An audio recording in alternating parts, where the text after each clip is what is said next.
오늘은 특별히 주기도문 특강입니다. 주기도문. 그래서 주기도문은 우리가 잘 알고 있죠. 뭐 이렇게 교회 몇 번 나와보신 분들은 주기도문을 많이 또 읽어봤을 거고 고백해봤을 거고 또 조금 오래 다니신 분들은 거의 다 외우고 있을 거라고 생각이 됩니다. 그럼에도 불구하고 이 주기도문을 우리가 한 번 더 되짚어 보는 것은 예수님께서 직접 알려주셨다는 데 의미가 있습니다. 그러니까 예수님께서 우리에게 어떻게 겉면하라는 어떤 메시지들은 많지만 직접 이렇게 기도하라고 말씀하신 것은 유일합니다. 물론 많은 기도의 가르침이 있어요. 대놓고 기도에 대해서 이렇게 제시를 해 놓으신 거죠. 근데 여기서 우리가 이제 특강의 제목이 이렇게 기도하라인데 예수님께서 이렇게 운을 떼시면서 이렇게 기도하라 라면서 주기도문을 읊으셨어요. 근데 우리가 오해하지 말아야 할 것은 이렇게 기도하라고 해서 이렇게 똑같이 고백만 하면 된다는 것은 아닙니다. 그러니까 이 주기도문에 지금 우리가 특강하고 배우는 취지는 방법적인 게 아닙니다. 방법적인 걸 배우는 게 아니라 어떻게 보면 이제 가치관에 대한 정립을 새롭게 하는 거죠. 이 가치관은 뭐죠? 중요한 것을, 중요도를 선택하는 겁니다. 선택하는 기준이 되는 거죠. 그러니까 여러 가지 가치로운 일들이 많이 있습니다. 근데 그 중요도의 문제는 또 다른 문제죠. 뭐가 제일 중요한 것인가. 그래서 그것을 내가 중요하다고 여기면 내 말과 행동이 그 중요도에 따라서 가게 되는 거죠. 그래서 그 선택의 기준이 이 가치관이 어디 들어있는 겁니까? 주기도문에 들어있다는 겁니다. 그러니까 어떤 방법으로 기도할까 요거보다는 어떤 가치관으로 내가 하나님을 바라볼 것인가. 그러니까 기도의 제목을 주는 게 아니라 기도의 마음을 주는 겁니다. 그래서 이 중요도의 선택. 그래서 우리가 첫 번째 특강이 이제 주기도문인데, 주기도문, 그렇죠? 그다음에 두 번째 특강이 좀 관련이 없는 것 같은데 고민에 대한 특강이에요. 고민. 그렇죠? 고민. 두 번째 내일 할 건데 이 고민이 바로 여기 속에서 배우는 것이 이제 가치관입니다. 다 고민이 뭐예요? 선택과 집중 아닙니까? 그래서 무엇을 집중하고 무엇을 선택할 것인가? 그것에 대한 것이 고민인데 그것에 대한 안의 내용이 바로 가치관의 내용입니다. 이것이 바로 이 주기도문과 연결이 되어 있는 것이죠. 그래서 우리가 이제 전혀 다른 주제 같지만 사실은 이틀 안에서의 이 중심적인 거는 같다. 가치관. 나아가서는 정체성이 되겠죠. 난 누구인가? 그렇죠? 나는 어떤 사람인가? 나는 어떤 일을 해야 될까? 이런 것들을 주기도문과 그리고 고민이라는 이 제목을 갖고 우리가 나아갈 것입니다. 참 이 경건 훈련이 뜻깊어요. 왜냐하면 우리의 삶의 실제적인 부분을 연습하는 겁니다. 단순히 그냥 특강 듣고 공부하는 시간이 아니라 우리의 삶을 연습하는 시간인 것이죠. 시선을 다르게 보는. 그래서 오늘 이 기도에 대해서, 주기도문에 대해서 우리가 좀 살펴보겠습니다. 기도 많이 하시죠? 네. 얼마나 하십니까? 얼마나? 양. 네. 얼마나 하시죠? 하루에 히브리인들은 3번 동안의 시간을 정해서 뭐 1, 2분은 아니고 몇 시간씩 했다고 합니다. 그러면 하루의 시간 동안 그렇게 많은 기도를 한다면 여러분 느낌이 어떨 것 같으세요? 하나님과 굉장히 밀접할 것 같고 친해질 것 같고 그렇죠? 물론 양도 중요합니다. 그렇죠? 양도 중요합니다. 근데 아까 말한 그 시선이 더 중요한 거죠. 왜 중요할까? 이 시선이 양보다? 왜냐하면 기도 제목, 여러분 기도 제목 많이 있으시죠? 이 기도 제목이 생각보다 굉장히 중요합니다. 기도 제목의 설정, 이게 바로 시선에서 나오는 거죠. 그것을 재정립하는 것이 바로 주기도문입니다. 그럼 여러분 기도를 왜 합니까? 왜? Why? 왜 합니까? 기도를 하는 이유가 많을 거예요. 다급하게 나의 기도 제목이 있을 수도 있고 어려움이 있을 수도 있고. 근데 사실 기도를 왜 하냐는 질문은 틀린 질문입니다. 기도 앞에 why라는 주제는 어울리지 않습니다. 왜 그럴까요? 태양을 보고 왜 태양에서 빛이 날까? 이런 걸 묵상해 보셨어요? 과학적으로는 무슨 핵폭발, 그러나 별로 그런 질문을 하진 않습니다. 공기가 왜 존재할까? 물론 연구할 수도 있겠지만 그런 것은 그렇게 적합한 질문은 아닙니다. 그냥 만들어져 있는 거예요. 그냥 있는 존재들이 있습니다. 그렇죠? 근데 기도가 바로 그러하다는 거예요. 왜라는 질문을 기도에 붙이지 않습니다.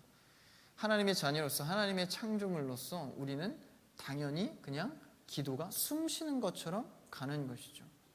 왜 숨 쉬어? 왜 빛이 있어? 이런 질문을 하지 않듯이 이 기도에 대한 질문도 마찬가지입니다. 그래서 더 나아가서는 내 존재 이유가 기도랑 밀접한 연관이 있습니다. 또 창조의 이유. 전사님 너무 나간 것 같은데요. 기도를 하기 위해서 창조를 했다고요? 근데 밀접한 관련이 있다는 것입니다. 그러니까 기도의 크기가 굉장히 크죠. 우리가 단순히 어떤 소원을 이루거나 내가 좀 잘 되기 위한 게 아니라 기도는 내 존재 이유이며 하나님의 창조 질서 안에 들어와 있는 항목이다라는 것입니다. 그러니까 기도를 우리가 단순히 접근해서는 안 되겠죠. 그래서 예수님께서는 너의 맘대로 기도하지 말고 이렇게 기도하라. 주기도문을 주신 겁니다. 여기서 다시 정립할 것은 방법이 아니라 시선과 마음, 가치관이다라는 것을 계속 인식하셔야 됩니다. 이렇게 고백하는 거구나. 이런 고백, 단어를 외워서 고백해보자. 그런 게 아니라, 이런 기도 제목 해보자. 이게 아니라 내 마음의 중심과 가치관을 재정립한 뒤에 기도를 하는 겁니다. 그러면 주기도문을 제대로 통과해서 기도를 하면 기도 제목이 달라지겠죠, 당연히. 기도에 쓰는 단어들과 내가 고백하는 일들이 달라질 겁니다. 그래서 주기도문의 내용을 통과하고 그 가치관과 정립을 하고 기도하냐, 그리고 그 전에 그 주기도문을 통과하지 못하고 기도하냐는 굉장히 중요한 문제가 되겠죠. 그래서 기도의 중요성을 이제 살펴볼 겁니다. 그럼 주기도문에서 중요하게 말하고 있는 것이 무엇인가? 그럼 주기도문에 특성이 있겠죠? 우리가 특성을 좀 한번 짚어보고 넘어가야겠습니다. 주기도문이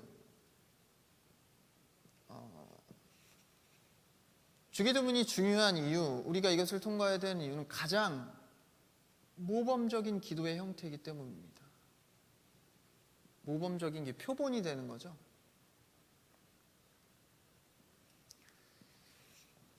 예수님께서 가장 모범적인 기도를 우리에게 말씀해 주신 겁니다. 어떤 면에서? 주기도문의 내용의 면에서. 두 번째는 굉장히 단순합니다. 특징입니다. 단순하고 간결합니다. 당시에는 기도문이 굉장히 많았어요. 지금에 와서도 기도문에 대한 내용들이 많지만 당시에도 여러 파가 있었습니다. 하나님을 믿음에도 불구하고 연구하는 파가 있고 실제적인 파가 있고 전도하는 파가 있고 이런 파 중에서 자기들만의 신앙의 체계를 정립한 기도문들이 굉장히 많았습니다. 그런데 그 기도의 내용문들은 그 정신을 담고 자신들의 어떤 파의 내용을 담아야 되기 때문에 굉장히 많은 내용을 기도문에 실었습니다. 그것에 비하면 이 주기도문의 이 기도문은 내용은 굉장히 단순합니다. 그리고 굉장히 내용이 간결합니다. 이것이 우리가 알아야 할 특징입니다. 그리고 세 번째는 구성의 면에서 완벽합니다. 하나님께서 우리에게 말씀을 주실 때 항상 구성하는 방법이 있습니다. 대신관계, 뭐죠? 하나님과 인간, 나와의 관계죠. 그리고 대인관계, 사람과 사람의 관계입니다. 그래서 이것을 포괄적으로 정립하는 게 하나님의 말씀의 방법이에요. 근데 주기도문 말고 또 어디서 그랬죠? 십계명. 십계명에서도 이 패턴을 사용하십니다. 주기도문에도 주기도문의 강구의 요청이 6개에서 7개 됩니다. 이렇게 6개로 나누기도 하고 7개로 나누기도 하는데 우리는 6개로 나눌 겁니다.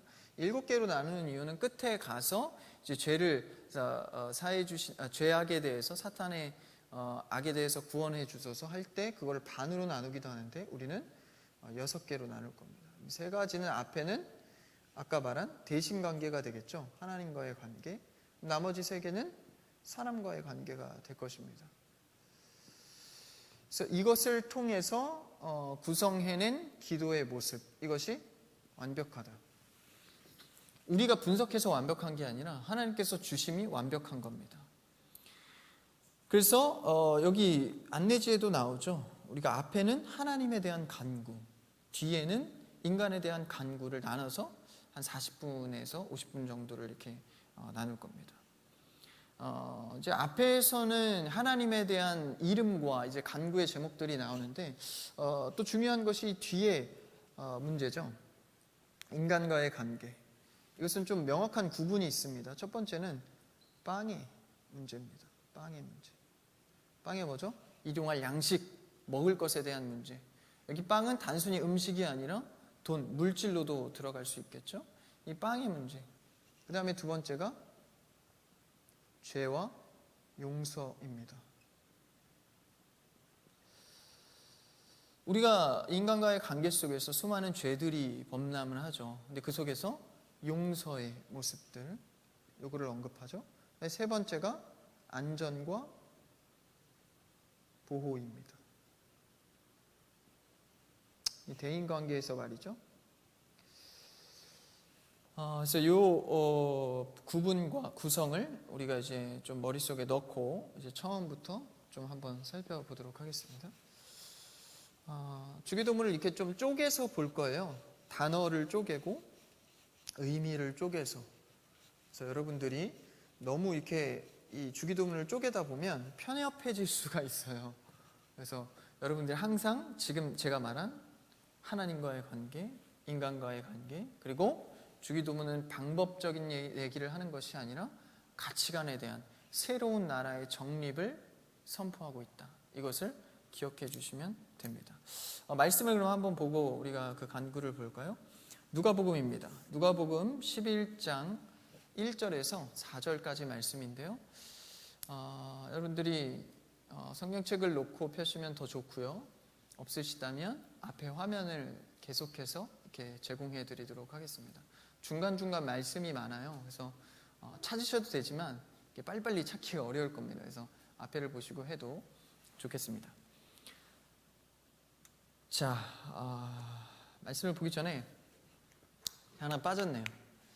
이 중간에 간식 시간이 있어요. 그래서 하다 보면 배고프잖아요.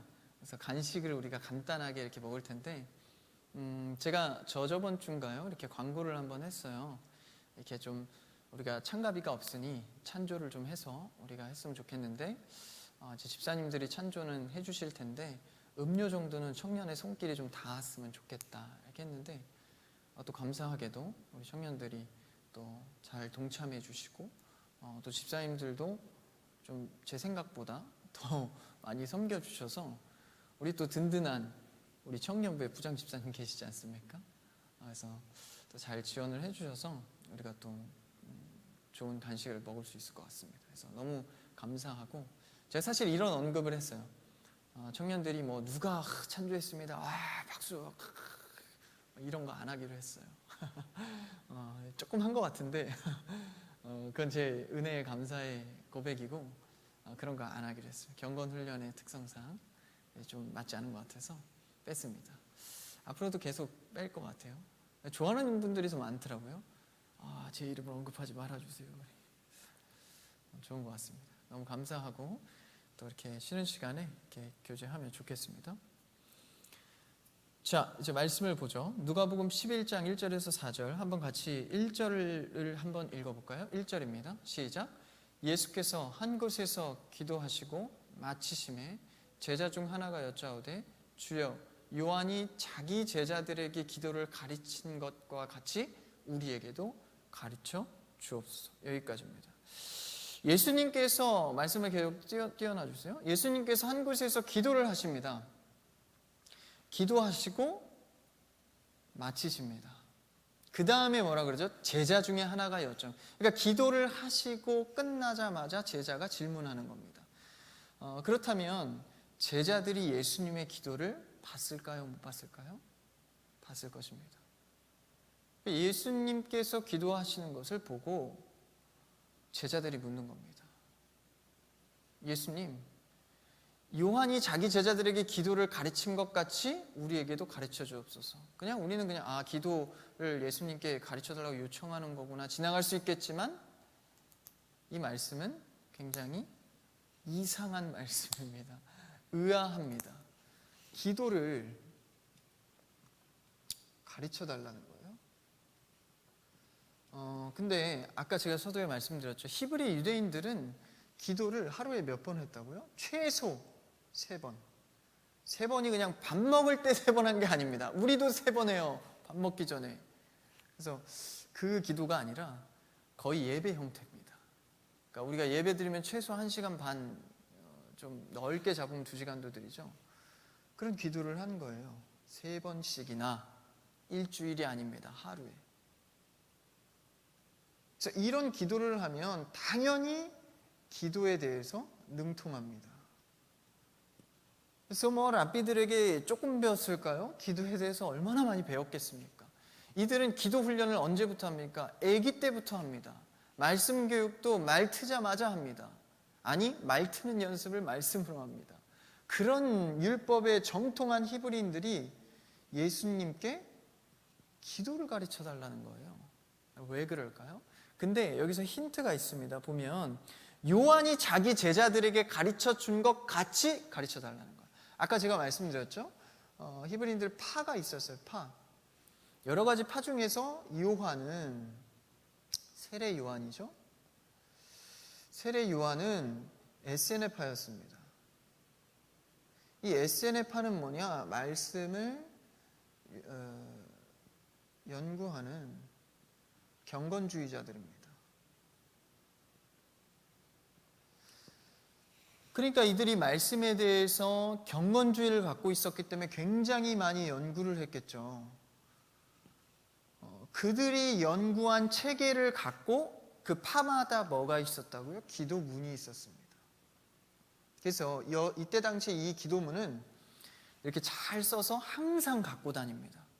그래서 열어서 보고 다시 넣고 열어서 읽고 외웠어도 갖고 다녀요. 저도 이렇게 메모장에다가 기도 제목을 이렇게 갖고 다니면서 이렇게 보면서 기도하기도 하고 다시 또 기도 제목을 정비하기도 하고 그런 것처럼 이 자신만의 파에 정신이 담겨 있는 기도문을 작성을 합니다. 이것만 있었겠어요? 다른 파에서도 수많은 기도문들이 많이 있었을 거란 말이죠. 그럼 여기 이 12 제자들 사이에는 에세네파도 꽤나 많았습니다. 그리고 다른 파들도 기도문에 대한 인지를 갖고 있었던 것이죠. 근데 여기서 중요한 거는 예수님의 기도를 보니까 이렇게 기도에 능통하고 에세네파 인원들까지 심지어 있었는데 예수님의 기도를 보니까 뭔가 달랐던 거예요. 그러니까 뭔가가 다른 기도를 하는 것을 보고 예수파, 우리는 이제 예수를 따르는 예수파야. 세례 요한 다음에 바로 이제 예수님을 따르죠. 세례 요한에 대해 있던 이 제자들이 굉장히 많았습니다. 근데 세례 요한이 예수님께서 오실 때 뭐라고 하죠? 나는 예수님 신발끈도 풀고 묶을 수가 없어요. 그러면서 뭐라 하죠? 메시아, 우리가 기다려온 메시아가 왔다. 회개하라 라고 말씀합니다. 그러니까 여기 있던 제자들이 다 예수님께로 옮겨갑니다. 그러니까 예수님파가 되긴 됐는데 이 기도문이 필요하단 말이죠. 근데 전에는 그 기도문의 필요를 못 느꼈어요. 예수님의 기도를 보니까 뭔가 다르다. 기도문이 필요하다. 그래서 예수님께 기도를 가르쳐 달라고 요청하는 겁니다. 그러니까 이때 당시에 여러 가지의 시대 정신과 히브리인들의 정신이 있었지만 그걸로 대입해서 예수님의 기도를 봤을 때 만족이 안 되는 거예요. 이게 뭔가 다른 겁니다. 이게 훨씬 더 우위에 있는 거를 이 제자들이 눈치를 챈 겁니다. 그러니까 우리가 기도를 열심히 하고 많이 배웠고 기도의 제목도 응답도 받았지만 진정 말씀에서 가르치고 있는 기도를 들어갈 때, 깊이 들어갈 때, 야, 진짜 기도의 세계는 내가 생각한 것보다 굉장히 크고 넓구나를 느낄 때가 있다는 것입니다. 제자들이 그것을 느낀 것이죠. 그래서 선생님, 우리에게도 기도를 가르쳐 주십시오. 세례 요한에게 가르침을 받고 그 기도문을 갖고 다녔던 것처럼 말입니다. 그래서 그 속에서 예수님의 진짜 산기도, 생명의 기도를 보게 된 것이죠. 그래서 밥 먹듯이 기도하는 사람들이 야, 저런 기도하고 싶다라는 갈증을 갖게 된 겁니다. 그래서 이제 기도문을 가져야 하기에 예수님 파로서, 예수님을 따르는 제자로서 이제 아까 특성을 말했죠. 그 기준이 되고 정신이 되는 예수파의 기도문을 주시는 겁니다. 예수 그리스도라고 이제 이렇게 표기를 할게요. 예수님께서 말씀하시는 기도는 우리의 신앙의 기준과 모범, 정신이죠. 이것을 새롭게 하는 선언 기도문을 주시는 겁니다. 그래서 기도를 아까도 말씀드렸다시피 이렇게 저렇게 방법적인 얘기를 하는 것이 아니라 예수 그리스도의 새로운 세계, 그 가치 질서가 이제 달라지는 겁니다. 우리의 가치는 어디를 향해 가죠? 대부분 많이 가는 게 바로 돈입니다. 돈의 가치를 따라 많이 움직이죠. 심지어는 이사 가는 것도 또 외국, 해외로 이민 가는 문제까지도 다 돈에 얽혀 있는 경우가 많습니다. 또 뭐가 있죠? 권력, 지식, 또 자녀가 잘 되는 것. 어떤 이러한 가치 기준 속에서 뭘 하죠? 기도를 합니다. 뭔가 잘못된 것 같지 않아요? 내 가치 기준이 물질과 돈과 자녀의 효과 이런 것들로 우선시 되어 있는 내 메커니즘, 내 생각 속에서 기도를 하는 거예요. 그러면 기도 제목이 잘못된 겁니까? 내 개념이, 가치관이 잘못되어 있는 겁니까? 내 가치관이 잘못되어 있는 겁니다. 그것을 예수의 기준으로 재정립을 하자는 겁니다. 그게 바로 주 기도문입니다. 그래서 이것은 굉장히 당시에 새로운 혁명적인 기도문을 발표한 거예요. 예수님께서. 굉장히 혁명적입니다. 지금 오늘날의 모습으로 보면 이 카메라 조정해 줄 사람 없어요? 혹시? 혹시나 제가 좀 많이 왔다 갔다 하거나 이렇게 잘 안 보일 때 조정해 주면 좋겠어요. 굉장히 혁명적인 예수님께서 기도문을 발표하는데 예수님의 당시의 사역은 그런 게 많습니다. 보수적인 것 같으면서도 진보적인 모습들이 굉장히 많아요. 진보적인 것 같으면서도 보수적인. 그러니까 어디에도 속하지 않는 것 같은. 왜 그렇죠? 새로운 정립이기 때문에 그렇습니다. 그래서 그 새로운 삶의 문을 여는 혁명적인 기도문을 제시하고 있는데요. 자, 이제 1절에 보니까 우리에게도 가르쳐 주셔서. 근데 여기서 우리에게도 가르쳐 주셔서 하는데 집중할 것은 가르쳐 주는 것보다 바로 어디에 있죠? 우리에 있습니다. 우리에게 가르쳐 주셔서. 우리, 한 개인이 아닙니다. 개인이 아니라 예수를 따르는 공동체, 우리에게, 이건 누구겠어요? 교회죠, 교회.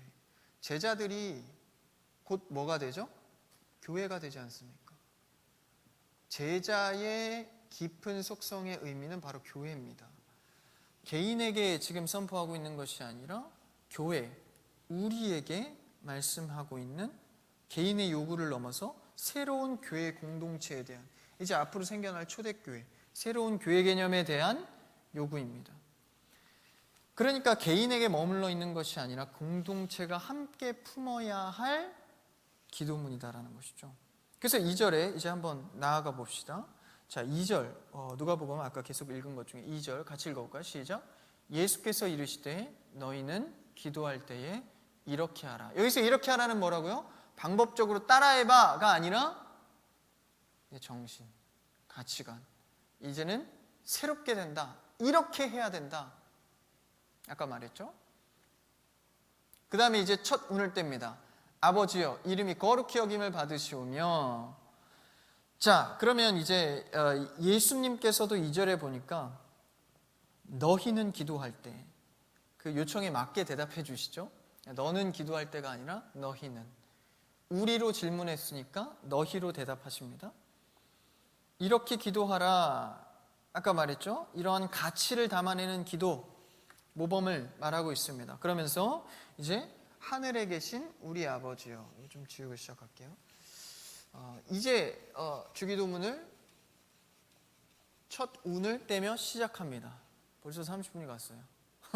첫 마디도 안 했는데. 하늘에 계신.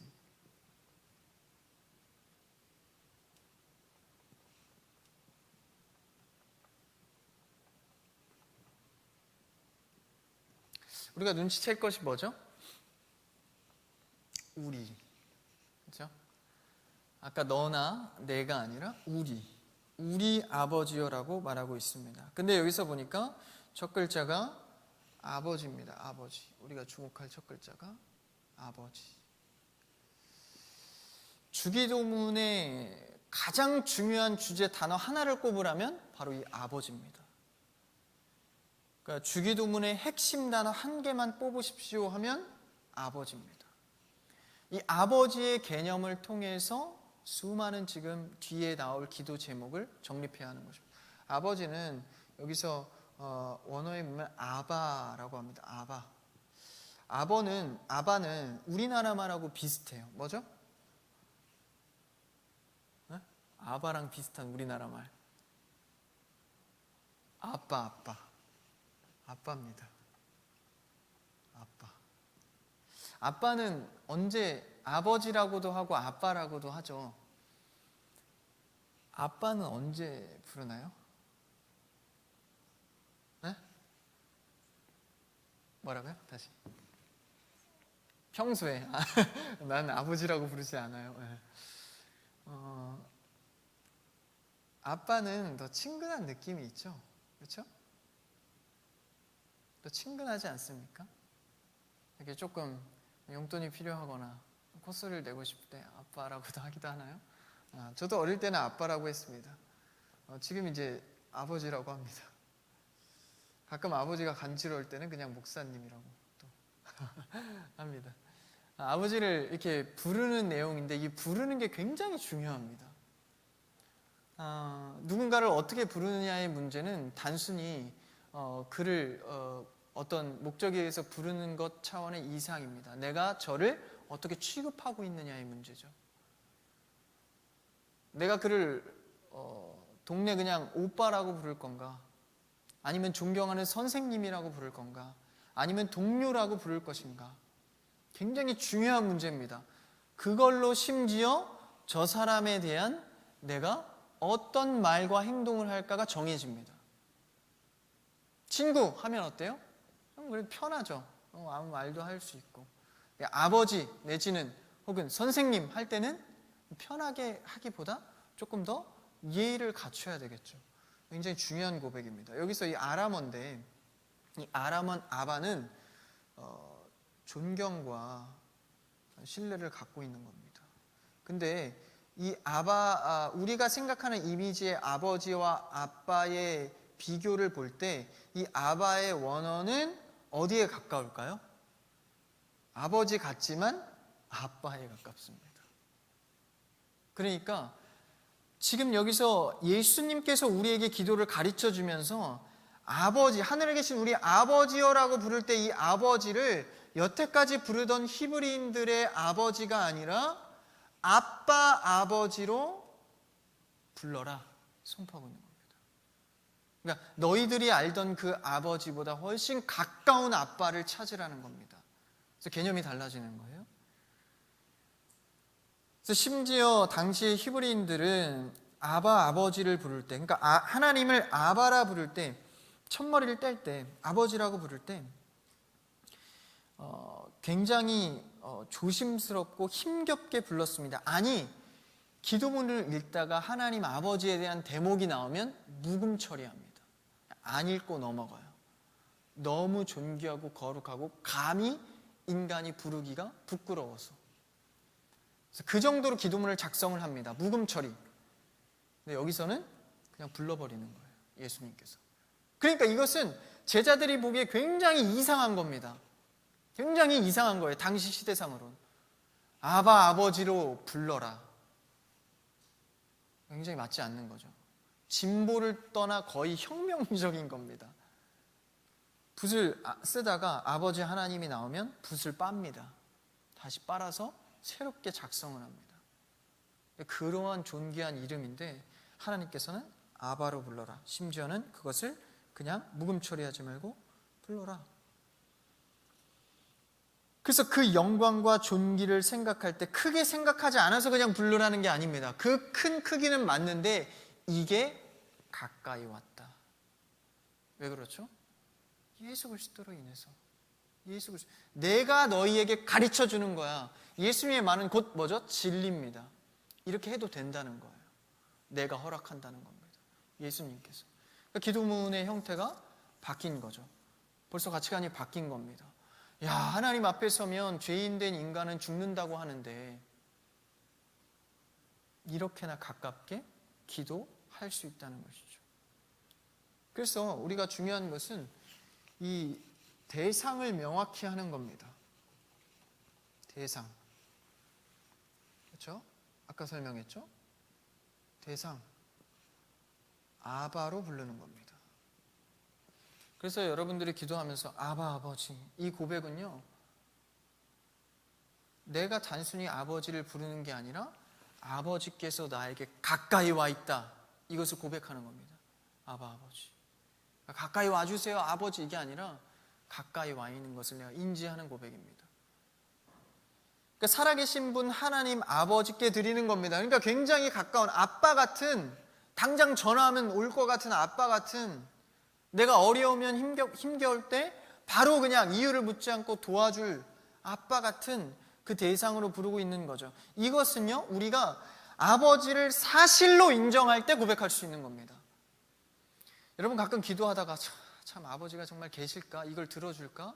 의심이 들 때가 있어요. 근데 이것을 팩트, 사실의 문제로 여기는 거예요. 마치 내 육신의 아버지가 지금 내 집에 살아계셔서 언제든 대화하고 전화할 수 있는 것처럼 사실로 여기는 겁니다. 그 하나님이 예수 그리스도를 보내셔서 나를 구원하시고 예수를 실제 역사로 여기며 예수 그리스도는 승천해서 지금도 아버지 옆에 계신다. 이 개념 속에서 아버지를 부르는 겁니다. 그러니까 필요할 때 가끔 들리는 어떤 동네 형님이나 언니처럼 그렇게 부르는 게 아닙니다. 여러분, 하나님이 아바 아버지로 눈 떠지는 기도가 되시길 축복합니다. 굉장히 중요한 개념입니다. 그러니까 이것은요, 이렇게 부르면 뭐 요청하고 기도하기 전에 뭐예요? 존재 자체가 감사한 겁니다. 그런 얘기하죠. 가정에 불화가 생기면 아버지가 원망스럽고 어머니가 원망스러울 때가 있습니다. 내가 잘 안 돼서 뭐 좀 힘겨울 때 원망이 될 때가 있죠. 그럴 때마다 항상 하는 조언들이 뭐죠? 그래도 네 아버지야, 그래도 네 어머니야, 그래도 감사하지 않냐? 이게 굉장히 맞는 얘기입니다. 없어 본 사람의 입장에서는, 부모가 없어 본 사람의 입장에서는 굉장히 그 존재 자체가 큰 이 틀을 형성하고 있는 것이죠.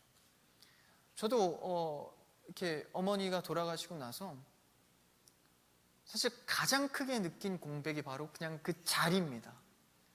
뭐 어머니가 뭐 밥을 해주거나 내가 신앙생활에 대해서 조언을 얻거나 어떤 어머니로서의 나의 서포터를 해주거나 이게 아니라 그 존재 자체의 틀입니다. 근데 우리도 아바 아버지라 부를 때 이미 그 틀이 대상이 형성이 된 것이죠. 그러니까 이 고백은 중요한 겁니다. 존재 자체로 감사한 것 아닙니까? 그래서 아버지로 만나며 들어가는 기도가 주 기도문입니다. 우리 아버지, 내 아버지, 네 아버지, 뭐라고 합니까? 우리의 아버지, 우리의 아버지. 여기서 중요한 건 이제 아버지, 아버지는 알았어요. 근데 이제 우리란 말이에요. 우리는 뭡니까? 내 아버지와 가빈자매의 아버지가 같은 거예요.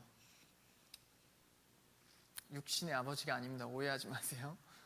하나님 아버지가 네 아버지가 내 아버지가 같다는 겁니다. 그러면 나와 자매로 예를 들었으니까 계속 예를 들어볼게요. 가빈 자매가 한 형제 자매가 된 겁니다. 우리가 된 거예요. 그럼 우리가 아버지로 부르려면 너와 내가 자녀로서의 관계가 돼야 됩니까? 안 돼야 됩니까? 돼야 됩니다. 현실 자매 이런 거 말고요. 현실 남매 이런 거 말고요. 현실 남매는 좀 많이 싸우고 좀 이렇게 남보다도 못한 사이 뭐 이렇게도 하는데 뭐 그런 틀을 좀 벗어나서 우리라고 할 때는 너와 내가 자녀의 관계가 돼야 우리 아버지로 부를 수 있는 겁니다. 그러니까 이 고백을 하려면 먼저 교회 안에서 우리가 공동체로서 형제자매의 섬김과 위로가 있을 때 아버지의 존재 자체 인식을 할 수 있는 겁니다. 다시 거꾸로 얘기하면 내가 형제자매를 미워하고 시기하고 뭐만 해도 삐지고 내가 저를 어떻게 하면 이길 수 있을까, 쟤보다 잘 나가고 싶어, 이런 마음으로는 우리 아버지를 고백할 수 없다는 겁니다. 아니 고백해도 그것에 대한 능력이 없다는 겁니다. 내가 이웃을 미워하고 형제 사랑이 없는데 아버지를 아버지로 모신다? 불가능하다는 겁니다. 그래서 그토록 십계명에서도 주기도문에서도 대신관계와 대인관계를 같이 묶어서 말하는 겁니다. 대인관계가 안 되면 아버지로 고백할 수가 없으니까. 그래서 우리는 형제자매를 섬기고 사랑하는 이유가 왜 그래요? 아버지 밑에 있기 때문에 이 고백이 유효하기 위해서입니다. 그러니까 지극히 작은 자에게 한 것이 곧 나에게 한 것이다라고 말씀하신 이유가 이 아버지의 효과가 작용되는 것입니다. 그래서 우리 아버지는 우리가 자녀로서 형제로서 화목하고 그렇죠? 섬기고 안 되지만 다시 한번 사랑해보고 이런 마음들 속에서 우리가 새로운 뭐예요? 이웃이 아닌, 이제는 이웃이 아닌 이 고백은 가족 공동체. 근데 뭐가 붙죠? 육신의 가족만 가족인 줄 알았는데 이제 새로운, 여기 뭐가 들어가죠? 영적 가족 공동체가 되는 겁니다. 그러니까 굉장히 특별한 관계예요. 우리는 하나님을 믿는다고 고백하는 사람들의 모임은 굉장히 특별한 겁니다. 여기는 회사도 아니고요, 학교도 아닙니다. 무언가를 배우고 졸업하는 데도 아니고요, 무언가의 이익을 창출하는 것도 아닙니다. 여기는 새로운 영적 가족 공동체입니다. 이게 굉장히 특이한 곳이에요. 굉장히 특별한 사람들인 거죠. 그래서 그렇게 첫머리를 들어가면서, 첫머리부터 쉽지 않아요. 이 고백을 하려는데 첫머리부터 어렵습니다. 그렇죠? 형제자매를 사랑하면서 아버지로 부르기가 굉장히 첫 머리부터 참 기도가 쉽지 않죠. 근데 우리는 너무 기도를 여태까지 쉽게 했어요. 그렇죠?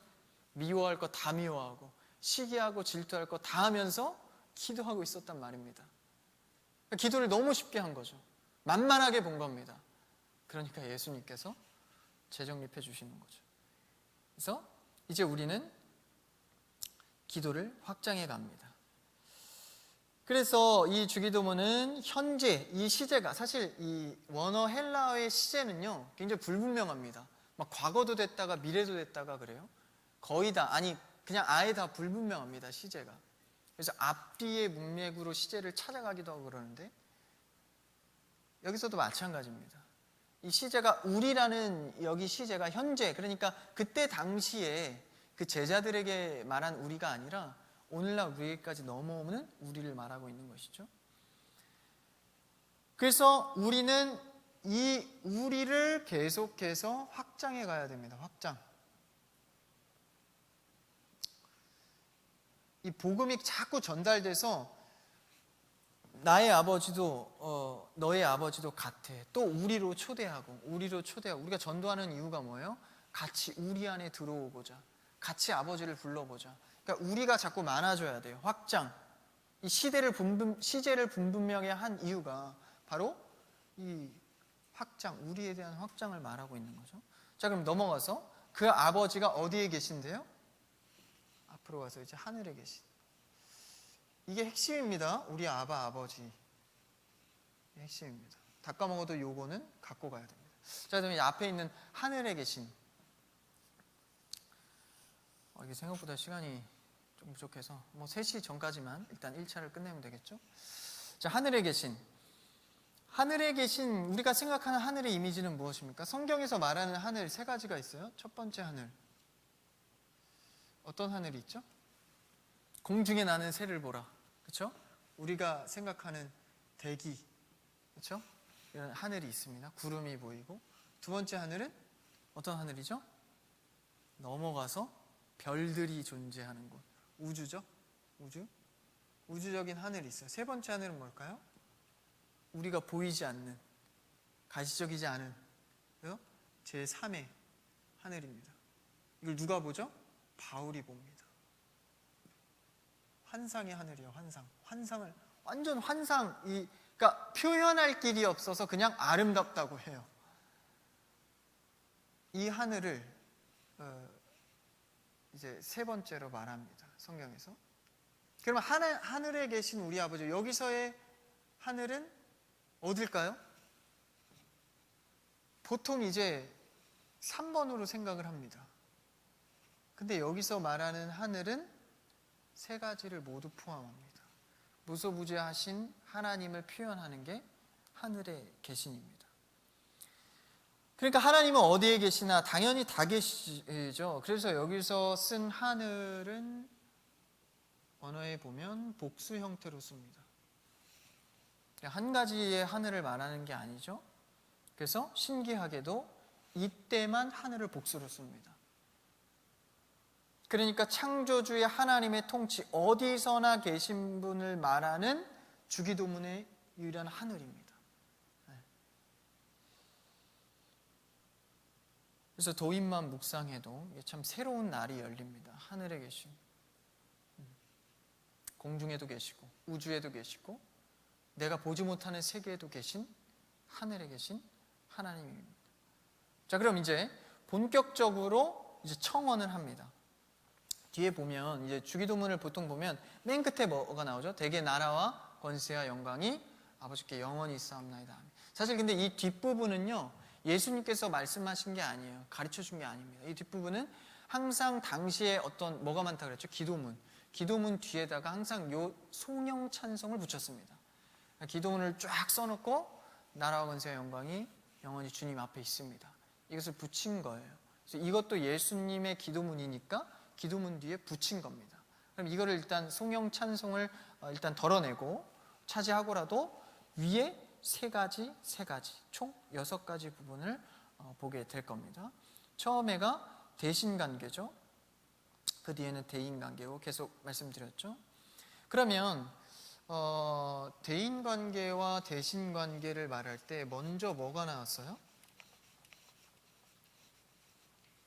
하늘에 계신 우리 아버지여 부른 다음에, 그렇죠? 그러니까 이제 대신 하나님의 관계가 먼저 나왔잖아요. 먼저. 이게 이제 중요합니다. 중요한 개념입니다. 그러니까 먼저 나왔다고 해서 중요한 건 아닙니다. 여러분 무슨 말인지 아시죠? 가장 중요하면 나중에 하기도 해요. 그거 아시죠? 가장 좋은 음식을 나중에 먹고 싶어서 일단 좀 맛없는 거 먼저 하고 맛있는 거 먹고, 약간 이런 기준이 있지 않습니까? 그러니까 가장 좋다고 해서 먼저 하지 않았습니까? 예를 들어서 율법적인 기도가 이렇게 될 수 있어요. 먼저 하라고 했지. 하나님의 영광은 대단하십니다. 나를 창조하시고 나를 이끌어하실 주님을 찬양합니다. 그 다음 이제 하나님 근데요, 이제 내가 뭐가 원합니다. 뭘 해주세요. 이러면 이 먼저 하는 기도의 바른 형태입니까? 그게 아니다라는 거예요. 먼저 한다고 해서 그게 된 게 아닙니다. 여기서 말하는 이제 하나님의 앞에 먼저 하는 가치 기준은 내 마음을 말하는 겁니다. 마음이 어디 치우쳐 있느냐. 물론 중요한 기도 제목들이 있죠. 원해야 되고 기도, 서원 기도들 많습니다. 근데 그 중심이 내가 하나님의 뜻을 이루기 위해서 하나님 안에 거하는 마음에서 하고 있는가? 아니면 단순히 내 욕심, 정욕을 채우기 위함인가? 그렇죠? 그래서 그것에 대한 먼저입니다. 먼저 그의 나라와 의를 구하라. 그리하면 너에게 이 모든 것을 더하시리라.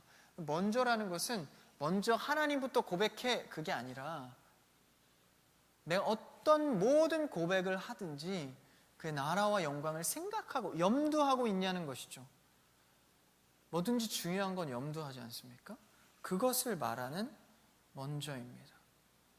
그래서 우리는 순서를 교정하는 거에 있어서 내 마음의 순서를 말하는 거지 실제 그 1번, 2번, 3번 이런 순서를 말하는 게 아니다라는 것이죠. 우리가 그 개념을 가져야 합니다. 그래서 이제 가서 우리가 이제 아버지의 이름이 거룩히 여김을 받으시고 그 다음에 뭐죠? 하늘에 계신 우리 아버지요. 그 다음이 이제 이름이 거룩히 여김을 받으시오며 1번입니다. 대인관계. 이제 하나님 아버지라고 불렀죠. 그 다음에 이제 대신관계를 말합니다. 이름이, 그렇죠? 이름이 거룩하게, 이름이 거룩하게 여김을 받는다.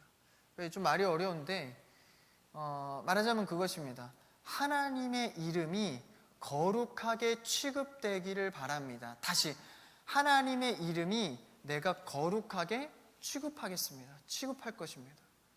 하나님의 이름을 내가 거룩하게 대하겠습니다. 이런 선언적인 기도입니다. 그게 바로 그의 이름이 거룩히 여김을 받으시오며 이 말을 하고 있는 거죠. 이제 구약 시대 때, 모세 때, 아론 때에 그때 이스라엘 백성들이 광야에서 물이 없어서 막 불만을 표합니다. 그때 이제 하나님을 의지하지 못하고 물 하나 없다고 완전히 저주를 퍼붓고 죽이려 할 때, 그때 하나님께서 뭐라고 합니까? 민수기 20장 12절, 민수기 20장 12절 한번 읽어볼까요? 앞에 띄워주시면, 민수기 20장 12절 찾아야 될까요? 네. 찾으면 되죠 뭐. 나왔습니다. 자, 같이 읽어볼까요? 시작. 여호와께서 모세와 아론에게 이르시되 너희가 나를 믿지 아니하고 이스라엘 자손의 목전에서 내 거룩함을 나타내지 아니한 고로 너희는 회중에 내가 그들에게 준 땅으로 인도하여 드리지 못하리라. 뭐라 그랬죠? 내 거룩함을 나타내지 아니한 고로. 그 앞에는 뭐라고 했죠? 믿지 않았다. 믿지 않았다. 그러니까 아버지의 이름, 여기서 이름 뭐죠? 아버지의 이름을 거룩히 믿지 않은 게 거룩히 여기지 않은 겁니다. 믿지 않은 게. 그럼 다시 말하면 아버지를 아버지라고 취급하지 않은 겁니다. 그게 하나님이 화가 나는 거예요. 그러니까 예를 들면 그런 것이죠. 여러분이 아버지에게 가장 아버지를 행복하게 할 수 있는 일이 뭘까요? 돈 많이 벌어다 주는 거? 좋은 차 사드리는 거? 집 사드리는 거? 좋겠네요. 좋은 효도 하십시오. 많은 효도 하십시오. 가장 중요한 것은 아버지를 아버지로 취급하는 문제입니다. 여러분, 아버지를 아버지로 취급하고 계세요? 어머니를 어머니로 취급하고 계십니까? 때로는 싸울 때는 친구만도 못하게 반항할 때도 있죠. 그렇죠? 그러니까 하나님 아버지께서는 나를 아버지로 취급하지 않는 것을 뭐라 그러냐? 거룩하지 못하다는 겁니다. 그러니까 이거는 우리가 다시 돌아서 뭐예요? 기도문입니다. 기도문. 그러니까 하나님을 아버지로 찾지 않는 것을 거룩하지 못하다라고 말씀하고 계신 거예요. 여러분, 하나님을 아버지라고 찾고 계십니까? 아버지라고 명분상 부르긴 부르는데 방법은 하나님 방법대로 아버지로 취급하지 않지 않습니까? 그러니까 아버지로 취급하면서 구하라. 그러니까 동네에 뭐 이런 유치한 비유가 될 수 있겠습니다. 이제 동네 형이나 동네 언니나 동네 아저씨에게 구하는 겁니다. 내가 이번에 학비가 부족하다. 학비가 부족하다. 이 동네 형한테 가서 내 학비가 부족한데 한 300만 원 정도 대줄 수 있겠냐. 그런 얘기를 하고 있는데 옆에 누가 지나가요? 아버지가 지나가는 그 대화 모습을 봅니다. 어떨까요? 정말 기분 나쁩니다. 네. 아버지를 아버지로서 취급하지 않고 다른 것을 찾는 겁니다. 뭐 그 아버지가 능력이 있든 없든 그 아버지로 취급하는 문제는 굉장히 민감한 문제입니다. 그래서 그의 이름을 거룩히 여김 받는다. 그러면은 그의 이름을 우리가 아버지로서 취급하는 것인데, 그러면 그 이름을 우리가 어떻게, 이 아버지의 이름을 어떻게 인식할 것인가? 여러분 엘 들어보셨어요? 엘로힘 이런 거 들어보셨죠? 그렇죠? 하나님을 말하는 단어입니다. 그리고 여호와라고도 하죠. 여호와는 야훼라고도 하죠. 엘로힘은 그냥 신, 여호와 신. 근데 이제 이것을 부르는 앞에 수식하는 이름들이 많습니다. 엘로힘, 이것도 이제 최고의 신이라는 표현이고, 엘리온, 모든 피조의 찬양받으실 하나님, 엘샤다이, 위로가 되시는 하나님. 이런 하나님을 우리가 불러야 된다는 거예요. 불러야 된다는 거예요. 외롭고 불안할 때 나에게 평안을 주시는 엘샤다이 하나님, 복의 근원이 되시는 하나님. 이런 취급을 할 때 아버지가 거룩해지는 겁니다. 내가 뭐 그렇게 고백한다고 뭐 아버지가, 아니요, 내가 자녀이기 때문에 그런 취급을 할 때 아버지가 존귀의 영광을 받으시는 겁니다.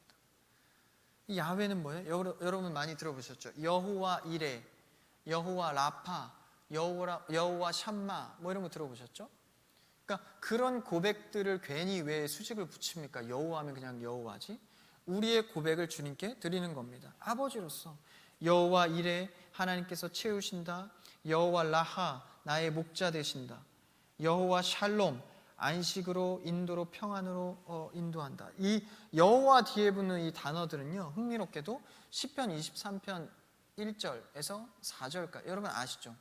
여호와는 나의 목자시니 내가 부족함이 없으리로다. 여러분 아시죠?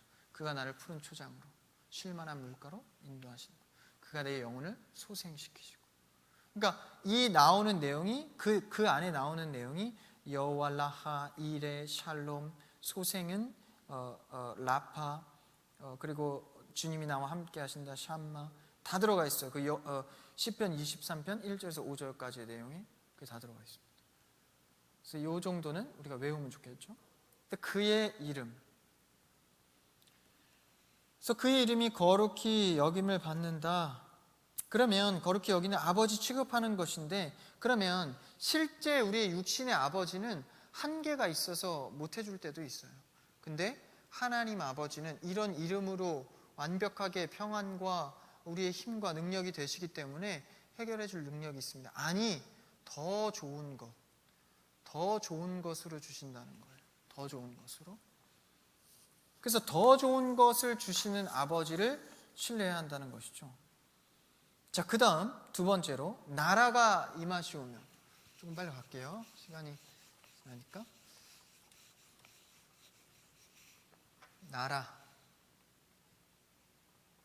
나라가 임하시며. 나라는 어떤 나라일까요? 당시의 사람들은요, 유대인들은 구약에서 신약으로 넘어온 상황입니다. 그러니까 그 중간기에 400년이 있었어요. 그 다음에 최후의 선지자가 누구죠? 세례 요한입니다. 선지자는 끝나고 예수님이 도래하지 않습니까? 그 400년 동안 뭐 했을까요? 메시아 대망사상. 그러니까 메시아를 너무나도 열망한 거예요. 이제는 우리를 좀 멋진, 좋은 나라, 그리고 행복하고 모든 것이 완벽하게 구원되는 나라에서 살고 싶다. 그걸 왜 그렇게 고백했죠? 구약 내내 그렇게 예언해 왔으니까. 그게 좀 이제는 도래했으면 좋겠다. 메시아 대망 사상이 최극치에 달았을 때입니다. 그러니까 메시아에 대해서 너무나도 갈망하고 있던 상황입니다. 그게 달았을 때 예수님께서 오시죠. 그러니까 예수님이 다시 올 때는요, 여러분, 우리의 신앙의 모습과 어떤 갈증이요, 극에 달합니다. 지금 그렇게 가고 있죠. 다시 오실 날이 얼마 남지 않았습니다. 타락하고 극에 달하고 이 메시아가 없으면 안 되겠다. 그래서 우리가 코로나 때도 뭐 할 수밖에 없어요? 기도할 수밖에 없잖아요. 그렇죠? 뭐 백신을 의지할 겁니까? 그러니까 그런 나라를 열망한 겁니다. 근데 여기서 이 나라를 제자들은 착각한 거예요. 어떤 나라로? 그냥 부강한 나라, 내가 잘 살게 되는 나라, 그 나라로 착각한 거죠. 근데 예수님께서는 그 가치를 바꾸는 새로운 나라, 진짜 하나님의 통치가 임하는 나라, 그 나라가 뭘까요? 내 안에 내가 있는 게 아니라 예수 그리스도가 왕이 되셔서 나를 통치해 주시는 나라입니다. 그게 곧 내가 통치자가 되는 겁니다. 한번 볼까요? 그러니까 성경에서 에덴의 왕은 사실 누구였어요? 물론 이제 왕하면 다 하나님인데 에덴 동산을 다스리게 한 왕, 최고 권위자가 누구였습니까? 인간입니다. 하나님께서 대리 통치권을 주셨죠. 모든 것을 다스리고 번성하고 생육하라. 그러니까 에덴 동산의 왕은, 대리권자는 인간이었습니다. 누가 그거를 이제 어떤 정권이 들어오죠? 새 정권. 문정권이 아니라 새 정권, 어떤 정권이 들어왔죠? 사탄의 정권이 들어온 겁니다. 사탄의 정권이 들어와서 이 인간의 통치, 그러니까 하나님으로부터 대리받은 이 통치권을 빼앗아갑니다. 그래서 그걸 다시 그 통치권을 우리한테 주고 싶으셔서, 회복하고 싶으셔서 예수 그리스도로 인해서 사탄을 멸하시고 우리 안에 들어와서 통치권을 회복시켜 준 겁니다. 그러니까 이 세상을 통치하고 다스리고 이끌어갈 수 있는 건 예수 그리스도의 통치권이 회복된 자들로 인하여서입니다. 아무리 욕먹고 핍박받아도 우리에게 세상을 통치할 권한이 있습니다. 그게 바로 새로운 나라입니다. 새로운 나라. 예수 그리스도가 에덴에 주셨던 그 하나님의 통치권을 회복시켜주는 나라. 그럼 이 나라는 이 통치권의 회복이 중요합니까? 아니면 세속가치? 이 세속가치는 나라에 중요한 게 뭐예요? 돈, 권력, 이런 거지 않습니까? 이런 게 부강해지는 게 나라가 임하는 건 줄 알았는데 그게 아니다라는 거예요. 그래서 이 세속 가치를 전혀 다른 가치로, 이 나라는 다른 가치로 살아가는 겁니다. 돈에서 권력에서 나오는 가치가 아닌 거죠. 그러면은 이 돈이 악하냐? 그건 또 아니에요. 네. 돈이 악해서 이 나라 이런 가치를 추구하는 게 악이 아닙니다. 돈 자체가, 권력 자체가 악입니까? 그렇지 않아요. 돈을 무조건적인 내 이윤으로만 생각해서, 여러분, 이윤 창출 나쁩니까? 선한 겁니까? 악한 겁니까? 굉장히 선한 겁니다. 여러분 직장 하면서 이윤 창출해내는 것 굉장히 선한 행위입니다.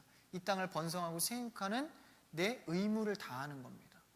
그래서 일하지 않는 자는 하나님 앞에 죄악이 될 수도 있어요.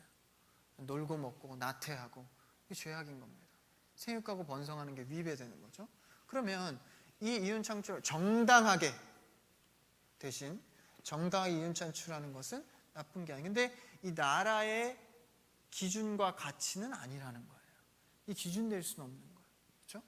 우리는 예수 그리스도의 통치권을 갖고 이제 예수 그리스도가 오셔서 내 정권을 잡는 겁니다. 통치해가는 거죠. 자, 그렇게 해서 그 나라가 임하시오며, 그 나라가 임해달라는 거예요. 그러니까 우리는 내 마음의 생각의 전체 삶의 가치가 예수 그리스도를 왕으로 모시고 살아갈 때 나오는 말과 행동, 이게 하나님의 나라라는 겁니다. 내가 전에는 예수 그리스도를 왕으로 모시지 않고 그 왕자리에 나를 앉혔단 말이죠.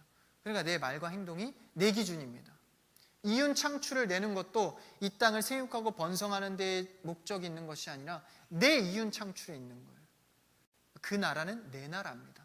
하나님의 나라가 아니라, 나라가 임하는 게 아니라 내 안에서 나라를 생성해내는 겁니다. 틀린 거죠. 그래서 예수님께서 그 기도를 하라는 겁니다. 나라가 임하게 해주십시오. 예수 그리스도의 통치권이 회복돼서 내 말과 행동이 날마다 예수 그리스도를 왕으로 모신 삶으로 살게 해주세요. 이 고백을 하는 겁니다. 그러니까 우리가 날마다의 십자가 앞에, 예수 그리스도의 정권 앞에 내려놓아야 할 상황들이 얼마나 많습니까? 이 기도를 하는 것이죠. 그 다음 마지막입니다. 마지막 세 번째는 뭐죠? 나라가 임하옵시며, 그 다음 한번 띄워줄래요? 말씀으로. 마태복음으로 띄워줘도 됩니다. 6장 11절인가요? 자, 하나님의 뜻이 하늘에서 이루어진 것 같이 땅에서도 이루어지다. 뜻이 이거 굉장히 중요합니다. 하늘에서 이룸과 같이 땅에서도 이루어지다. 그러니까 이루어지다라고 고백했지만 사실은 하늘에서 이루어진 것 같이 땅에서도 이루어 주십시오라고 기도하고 있는 거죠. 그러면 하늘의 뜻이 이루어지기를 땅에서도 이루어지기를 원하는 건데 사실 이것은 굉장히 큰 크기의 무서운 기도입니다. 여러분, 이 고백은 이 주기도문 중에 제일 어려운 고백이 되어야 합니다. 이게 뭐냐면 하나님의 뜻이 이 땅 가운데에서도 이루어지기를 원한다는 거예요. 그러면 이 땅 가운데 하나님의 뜻이 현재 이루어지고 있다는 겁니까? 이루어지지 않는다는 겁니까? 이루어지지 못하고 있다는 겁니다. 그렇기 때문에 땅에서 내가 이루고 있는 가치를 내려놓겠습니다. 하늘의 뜻으로 채워주십시오. 여러분, 이 고백을 하면요, 내 모든 이 소유나 마음들을 내려놓을 각오가 돼야 됩니다. 내려놓으라는 게 아니라 각오가 돼야 된다는 거예요. 이 고백이 쉽지 않죠. 그렇죠? 그러니까 하나님의 뜻이, 그러니까 이거는 조건부가 아닙니다. 그러니까 어떻게 보면 이제 이것을 거꾸로 봐야 되는 거죠. 땅에서 이루어지는 것, 이게 중요한 겁니다. 땅에서 이루어지는 것. 그래서 이 땅의 가치와 모습은 하나님의 뜻에 반대되고 결핍되어 있다는 증거의 기도입니다. 이 땅의 상태를 예수님께서 고발하고 계신 것이죠. 이 땅에서는 하늘의 뜻이 이루어지지 않고 있다. 고백해라. 이 땅의 고백은 사실 이 땅의 그 결핍은 어디서부터 시작됐죠? 에덴에서부터 시작했습니다. 아담의 결핍, 수많은 문제와 근심을 야기시킨 그때의 결핍으로 지금도 많은 근심을 해가고 있죠. 그러면 여기서 중요한 것이 뜻이 하늘에서 이루어짐과 같이, 그러니까 이루는 것은 사실 수동입니다. 수동. 그러니까 내가 하는 게 아닙니다. 수동 명령형으로 쓰여졌기 때문에 이 이루는 것에 대해서 나의 노력을 구하는 게 아닙니다. 그러니까 이 뜻은 하나님께서 구하는 거죠. 그러니까 실천의 주체가 하나님인 겁니다. 실천의 주체가. 그럼 여기서 의문이 들죠. 어차피 그러면 하나님께서 그 뜻을 이룬다고 하는데 우리가 뭘 기도를 할 게 뭐가 있어? 그렇지 않습니까? 하나님께서 이루신다는데. 이것에 비밀이 있습니다. 이거 왜 하나님께서 이룬 것 같이 이거 이루어진다는데, 왜냐하면 주체가 하나님이니까. 실천 주체가. 그러면 우리가 왜 기도하는 거예요? 왜? 하나님께서 어차피 다 이루실 것인데 여기에 비밀이 있습니다. 왜 이런 간청을 하죠? 하나님께서는 하늘의 뜻이 땅에 이루어지는 것은 굉장히 하나님의 계획의 큰 사건입니다. 작은 사건이 아니에요. 하나님의 나라가 도래하고 변화돼가는 과정, 사람들이 세워지고. 근데 이것이 우리의 기도 없이는 됩니까? 안 됩니까? 기도 없이도 될 수 있어요. 하나님은 전지전능하십니다. 할렐루야. 그러니까 우리가 굳이 기도하지 않아도 이뤄갈 수 있어요. 근데 왜 기도하게 하십니까? 하나님이 이 큰 기도의 이 계획의 사건, 큰 사건에 우리를 포함시키고 싶어서입니다. 포함시키고 싶어서. 기도하지 않으면 우연이 돼 버립니다. 그냥 어쩌다가 이렇게 된. 기도한 사람만 이걸 볼 수 있는 거예요. 땅에서 이루어지는 것을. 하나님께서 이런 뜻으로 이루어 가시는구나. 그럼 뭐예요? 이 사건에 내가 들어오는 겁니다. 그러니까 우리가 기도하고 간청하는 이유는 하나님이 당연히 혼자 할 수 있지만, 그러나 그 일을 가장 사랑하는 자와 함께 하고 싶은 마음입니다. 여러분, 교회 안에서도요, 비효율적인 일들이 굉장히 많이 일어납니다. 어떤 비효율적인 일들이요? 뭐 하나 자르는데요, 내가 그때 보니까 카페 가서 뭐 자르고 포장하는데 막 6명이 붙어서 그건 뭐 별것도 아니에요. 5분이면 될 일을 막 3, 40분을 하고 있어. 그게 너무 좋은 거야. 누구는 막 말로만 해. 막 이렇게 해야 되고, 이렇게. 누구는 또 옆에서 쓸데없는 얘기를 막 해줘. 여러분, 뭐 할 때 사람 많이 부르십시오. 비효율적인 일들이 막 일어나요. 이거 굉장히 비효율적인 일입니다. 하나님께서 그냥 하시면 빠를 일을 기도를 굳이 하게 하셔서. 그렇죠? 근데 여러분, 그 비효율적인 일들 막 같이 하면 어때요? 훨씬 이쁩니다. 보통 봉사하다 시험 드는 경우가 혼자 하다가 시험이 많이 듭니다. 저도 시험에 많이 든 적이 많아요. 자꾸 혼자 해서. 같이 할 때 그 비효율적인 일이지만 정말 교회 공동체가 이루어야 할 가치가 거기서 생성됩니다. 그렇죠? 그래서 여러분 봉사하고 이럴 때 자꾸 부르세요. 여러분 혼자 하지 마시고 제발 네, 자꾸 부르십시오. 친한 사람도 부르고 별로 친하고 싶은 사람도 부르고 계속 불러요. 야, 같이 할래? 같이 가자. 그냥 불러요. 그래서 연락해서 썸 타지 마시고 이렇게 불러서 같이 하세요. 같이. 그래서 그렇게 하고 싶은 하나님의 마음이 바로 이 땅에서도 이루어지는 것을 간청하게 하는 거예요. 실천은 하나님께서 하시지만, 그래서 우리가 그것을 목도하는 겁니다. 그냥 해도 되는데 기도의 조건을 달아서 이제 하나님의 방식, 기도라는 방식으로 역사를 경영해 가시는 겁니다. 기도를 통해서 보잖아요. 그렇죠? 그래서 우리가 이 기도라는 것을 통해서 하나님의 자녀, 이에 포함되어 주시면서 뭘 자꾸 확인해요? 자녀됨을 자꾸 확인해 가는 겁니다. 다 끝났습니다. 자녀됨을 확인해 가면 나는 이제 하나님의 역사를 아버지로서 그냥 된 것이 아니라 아버지가 해주심을 통해서 된 것임을 보는 겁니다. 그럼 뭐가 풍요로워져요? 영혼이 풍요로워집니다. 내 영혼이 아버지가 하신 일을 보고 간청하고 보고 깨닫고 자녀임을 알면 영혼이 풍요로워집니다. 영혼이. 그때부터 평안이 있고 돈이 나에게 경제적인 여건 이런 것들이 좀 부족해도 내 영이 부요해지는 겁니다. 그래서 우리는 부요한 자의 기도하는 자가 부요하는 자가 된다는 것이죠. 그래서 하나님과 자꾸 이런 사연을 많이 만들어 가야 됩니다. 하나님이 하셨다. 이 고백이 많아지기를 축복합니다.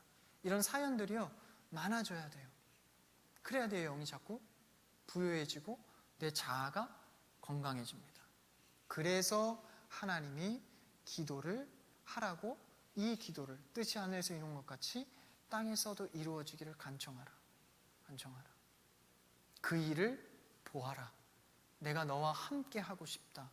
이 말씀을 하고 계신 것이죠. 기도의 간청을 요구하고 계신 겁니다. 탕자가 모든 재산을 잃고 돼지 쥐염 열매를 먹고 있을 때 뭐가 생각나죠? 아버지의 집이 생각이 나서 돌아옵니다. 여러분 아버지로 회복하셔서 하나님이 하셨다. 하나님 아버지로 자꾸 돌아가시길 바랍니다. 예수님의 기도는 어땠죠? 하나님의 뜻이 이루어지기를 원합니다. 그렇죠? 예수님의 시선은 하나님의 영광이었습니다. 우리도 하나님의 뜻이 이루어지기를 계속해서 간청하는 것이죠. 그래서 우리는 하나님의 아버지의 뜻이 이루어지도록 간청하고 그 기도의 간청으로 초대해 주신 것에 감사하고 날마다 하나님이 하셨다.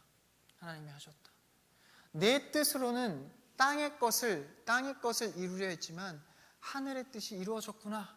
기도를 통해서 발견하고 기도의 제목들이 날마다 풍성해지기를 축복합니다.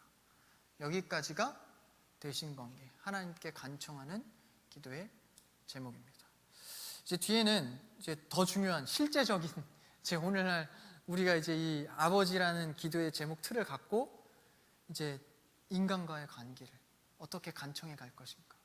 이제 2부 순서에서 인간에 대한 강구를 나가도록 하겠습니다.